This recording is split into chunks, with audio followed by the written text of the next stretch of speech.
ప్రేమ గురించి ఎక్కువ తెలియజేశాడు కాబట్టి యోహాను అనేది ఎంచుకున్నాడు. తన తల్లిని ఎంతో ప్రేమిస్తాడు. యేసు ప్రభు ఏ విధంగా అయితే తన తల్లిని ప్రేమించున్నాడో యోహాను తన యొక్క తల్లిని ప్రేమిస్తాడని యోహానుకి అర్పించాడు. సో ఇక్కడ మనం అర్థం చేసుకోవచ్చు, యేసు ప్రభు ఎంతో శ్రమలో ఉన్నా, ఎంతో భయంకరమైన ఆ స్థితిలో ఉన్నా కూడా ఏం చేశాడు? తన తల్లి గురించి మాట్లాడాడు, తను పెంచిన తల్లి గురించి మాట్లాడాడు. తల్లి ప్రేమ అనేది అక్కడ తెలియజేస్తున్నాడు. సో ఆ విధంగా ప్రభు అయిన యేసుక్రీస్తు ఈ మూడో మాట మాట్లాడటం అనేది జరిగింది. సో ఈ మూడో మాటలో మనకి నేను చదివినప్పుడు అయితే నేను బ్రీఫ్గా అర్థం చేసుకున్నది యేసు ప్రభు మూడు ఆటల గురించి, మూడో మాట కాబట్టి మూడు అంశాల మీద ఎక్కువ మాట్లాడడం జరిగింది. ఆ third 2 versus. So first one ఏంటంటే ఆనర్, సెకండ్ వన్ ఏంటంటే love, and third one is responsibility. You can understand, అంటే మనం అర్థం చేసుకోవచ్చు. సో ఎంతగానో గౌరవించాడు. ఫస్ట్ తన తల్లిని ఏం చేశాడు? ప్రేమించాడు. ప్రేమించిన తర్వాత honour your mother and father, ఎంత ఫస్ట్ కమాండ్మెంట్. సో అక్కడ దేవుడు చెప్పిన అంశాలను మనం చూడవచ్చు. ప్రేమ అనేది చాలా ముఖ్యం. మనుషులకి ప్రేమతోనే సందర్భం చెప్పింది కాక క్షమించి, నేనేమంటానంటే క్షమాపణ కాదు, క్షమించి ప్రేమించాలి. ఎందుకంటే మన యేసు ప్రభు చూపించిన ప్రేమ మన పట్ల ఇతరులకు తెలియాలంటే మనము క్రైస్తవులుగా ఇతరులకు ప్రేమ కూడా పంచాలి. సో ఆ విధంగా ఇక్కడ ప్రేమతో పాటు యేసు ప్రభు ఆ శరీరం మీద హానర్ కూడా చేస్తున్నాడు తన తల్లిని. ఏ విధంగా అంటే తన తల్లిని యోహానుకు అప్పగించడం వల్ల. So we can see that honour honoring your parents is essential for every children. ఆ విధంగానే మనము మన తల్లిదండ్రులని హానర్ చేస్తే వాళ్ళు మనల్ని రెట్టింపుగా ప్రేమిస్తారు. ఆ విధంగా అయితే గమనిస్తూ ఉండాలి. సో అదేవిధంగా రెస్పాన్సిబిలిటీ ఇక్కడ మనం చూడవచ్చు. రెస్పాన్సిబుల్గా ఉంది. అయ్యో నా అబ్బాయి చూడండి ఈ లోకంలో ఏ విధంగా ఉంటారంటే, నేనే బాబు నా పోషణ సరిగ్గా ఉండట్లేదు, నీకు మా తల్లిదండ్రులని అలా చూసుకుంటాను, అదే మా పిల్లల్ని చూసుకోవడానికి సరిపోతుంది, ఇంకా తల్లిదండ్రులని నేను చూసుకోగలను. ఆ విధంగా మనం అనుకోవాలి. సో మనం ఎంతగానో ప్రేమగా పెంచి పెద్దయ్యాక మనం వదిలేస్తే చాలా it's not good Christian character అనేది మనం చూస్తాం. సో గుడ్ క్రిస్టియన్ క్యారెక్టర్ ఏంటంటే మనం ప్రేమించిన తల్లిదండ్రులని మనం రెగ్యులర్గా వాళ్ళు ఓల్టేజ్కి వచ్చినప్పుడు మనం ప్రేమించాలి. సో ఇక్కడ మనం చూసినట్లయితే అలా అనుకోండి, బాబు మేమైనా చూసుకోగా మా తల్లిదండ్రులనే చూడలే అనే విధంగా అనుకోండి.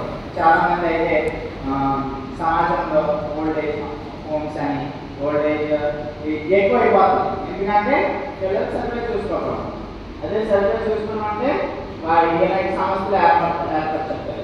So you can see the 3 important aspects on the third word. So మీకు ఇలాగే చెప్పాను. నెక్స్ట్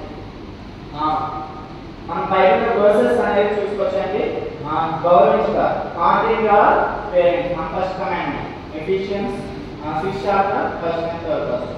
సో పిల్లలు తల్లిదండ్రులను ప్రేమించాలి. ప్రేమించడం, గౌరవించడం ఇవన్నీ ఉండాలి. సో చూడండి, గౌరవించడం అంటే ఒక షాల్వా కప్పి లేకపోతే బొక్కే ఇవ్వడం అనేది కాదు. అటువంటి గౌరవం అనేది వాళ్ళకి అవసరం లేదు. వాళ్ళకి ఎక్కువ ఏ అవసరమైనా వచ్చినప్పుడు మనం అందుబాటులో ఉన్నామా లేదా అనేది మన అవుతే. సో ఏ విధమైన సహాయం ఇప్పుడు ఏం చేస్తారంటే అమెరికాలో కానీ యుఎస్లో కానీ యూరోప్లో కానీ ఏం చేస్తారంటే బర్త్డేకి కేక్ పంపించడం, లేకపోతే కార్డు పంపించడం, హ్యాపీ న్యూ ఇయర్ కార్డు పంపించడం, ఎలాంటి వ్యాపారం అని నేను చెప్తాను. ప్రేమ అనేది మనం చూపించాలి. చూపించాలంటే వాళ్ళు పంపించేసి హ్యాపీ బర్త్డే లేకపోతే హ్యాపీ బర్త్డే అని కేక్ పంపించడం. మనం ఉండాలి present. We should present our self in the situation, in the function. So ఆ ప్రెసెన్స్ అనేది చాలా ఇంపార్టెంట్. సో ఆ విధంగా మనము మన తల్లిదండ్రులని ప్రేమించడం కానీ, బతుకున్నప్పుడే మనం ప్రేమించలేకపోతే మనం చూచుతున్న దేవుడు మనకు కనిపించడు, కానీ మనం ఆయన ఎంతగానో ప్రేమిస్తాం, ఎంతగానో ఆరాధిస్తాం, ఎంతగానో మనం హామీ చేస్తాం. మరి కనిపిస్తున్న తల్లిదండ్రులని నువ్వు ఎంతగానో హామీ చేస్తున్నావు, ఎంతగానో ప్రేమిస్తున్నావు, ఎంతగా రెస్పాన్సిబుల్గా ఉంటున్నావు అనేది అనలైజ్ చేసుకోండి. సో ఆ విధంగా మీరైతే ఉండండి. సో నెక్స్ట్ స్లైడ్ చూస్తే, సో ఉమెన్ చాలా మంది అనుకుంటారు ఉమెన్ ఏంటి మదర్ కదా అదే దేవుడు, మరి ఉమెన్ అన్నది ఏంటి woman behold your son behold your mother. So ఇక్కడ ఉమెన్ అంటే ప్రపంచవ్యాప్తము ప్రభు అయిన యేసుక్రీస్తు ఇద్దరిని ఎక్కువగా ప్రేమించాడు స్త్రీ. సో ఎవరంటే మొదటిగా ఈవ్, సెకండ్ వన్ ఎవరంటే మేరీ. సో దేవుడు సెకండ్ ఎవరైతే మేరీ ఉన్నారో వారిని ఎంచుకున్నాడు. సో ఆ విధంగా దేవుడు ఈ లోకమంతా తప్పుగా అనుకుంటామని మదర్ కదా అన్నారు, కానీ ఏమంటే ఈ లోకమంతా ఉన్న స్త్రీ గురించి చెప్పినాడు. సో దేవుడు, సో ఆ విధంగా women behold your son and behold your mother అనేది దేవుడు చెప్పాడు. సో మనం ఆల్రెడీ ఫస్ట్ మాట్లాడుతున్నాం ఫర్గివ్నెస్ గురించి, అదేవిధంగా forgiveness and compassion, promise to the paradise and affirmation of humanity. So Yesu ప్రభు వాళ్ళ తల్లికి అడ్రస్ చేయలేదండి, సమాజంకి అడ్రస్ చేసే విధంగా ఆయన యొక్క 7 మాటలు అయితే ఉన్నాయి. సో ఆ 7 మాటల్లో మూడోది మనము disciple John, important relationship between the surrounding people. ఏ విధంగా ఉంటుంది, ఎవరైతే మనము ఉంటున్న సమాజంలో ఇతరులతో రిలేషన్షిప్ ఎలా ఉంటుంది, ఇతరులతో ఎలా ఫ్రెండ్షిప్ చేస్తున్నాం, ద్రోహం పెంచుకుంటున్నామా, శత్రువులకి మనము ఇంకా కీప్ చేసే విధంగా ఉంటున్నామా అనేది రిలేషన్షిప్ మేనేజ్మెంట్ అండ్ కోర్స్ కూడా స్టార్ట్ చేశారు. సో అలాంటిది మనం ఏ విధంగా ఇతరులతో ఉంటామనేది చాలా ఇంపార్టెంట్. సో యేసు ప్రభు ఏం తెలియజేశాడంటే వాక్యంలో, behold your mother and behold John కూడా చెప్పినాను, బిహోల్డ్ యువర్ మదర్. సో ఇటువంటి గుడ్ రిలేషన్షిప్ మేనేజ్మెంట్ అనేది ఇతరుల పట్ల మనకు కూడా ఉండాలి. సో అదేవిధంగా చూడండి,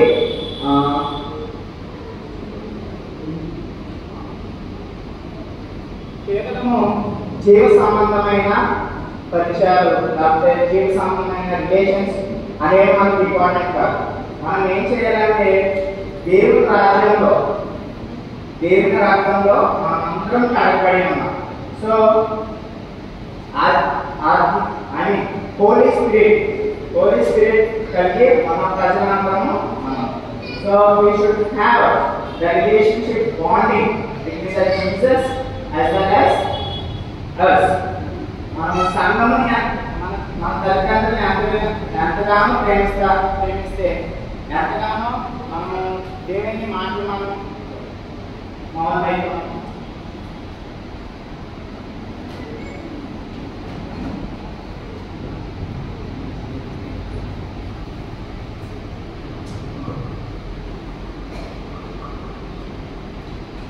సో మనం ఎంతగానో ప్రేమిస్తే, మనం దేవుడు చెప్పిన మాటలన్నీ మనం ఆలోచిస్తే ఆధ్యాత్మికంగా కూడా సంబంధం అనేది మనం పెట్టుకోవచ్చు.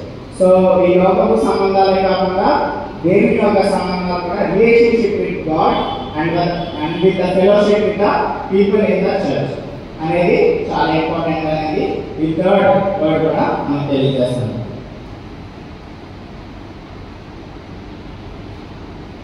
So third word is describes about words of compassion, demonstration of love, humanity, that means agony.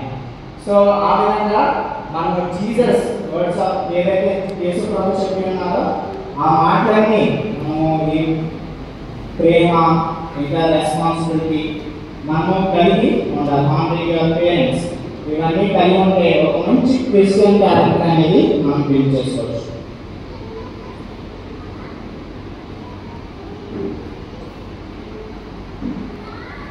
So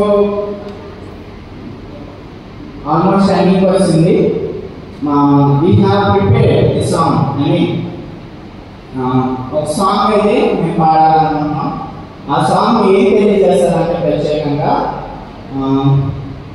ప్రేమ, దేవుని యొక్క ప్రేమ ఎటువంటిదో తెలియజేస్తారు ఆ ప్రేమ అనేది. So I invite all, not all, the singers of PhD students to come in class.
Thank you.